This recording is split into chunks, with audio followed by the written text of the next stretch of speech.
কানাডার প্রধানমন্ত্রী জাস্টিন ট্রুডোকে মাঝে মধ্যেই কটাক্ষ করে গভর্নর বলেন ডোনাল্ড ট্রাম্প, যার অর্থ করা যায় ঘনিষ্ঠ প্রতিবেশী দেশটিকে যুক্তরাষ্ট্রের অঙ্গরাজ্যের মতোই মনে করেন তিনি। সোমবার ট্রুডোর পদত্যাগের পর এ নিয়ে নিজের অবস্থান আরও খোলাসা করলেন তিনি। বললেন, কানাডা যুক্তরাষ্ট্রের সঙ্গে মিশে গেলে কতই না ভালো হতো। কানাডার গত 9 বছরের প্রধানমন্ত্রী ট্রুডো সোমবারই পদত্যাগের ঘোষণা দিয়েছেন। যে চাপে ট্রুডোর এই সিদ্ধান্ত, তার পেছনে ট্রাম্পও রয়েছেন।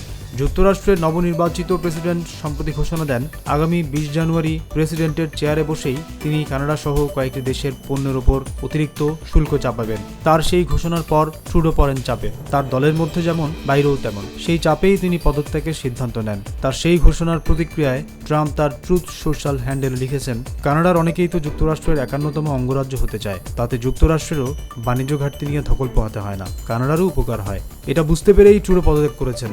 যদি কানাডা যুক্তরাষ্ট্রের সঙ্গে এক হয়, তাহলে তো ওই শুল্ক নিয়ে আর চিন্তা করতে হবে না তাদের। দুদেশ মিলে কি মহান একটা জাতিই না হতে পারি আমরা। ট্রাম্পের এই কথায় অবশ্য কানাডা থেকে কোনো প্রতিক্রিয়া এখনো আসেনি, আর আসবেই বা কিভাবে? তারা এখন ঘর সামলাতেই ব্যস্ত।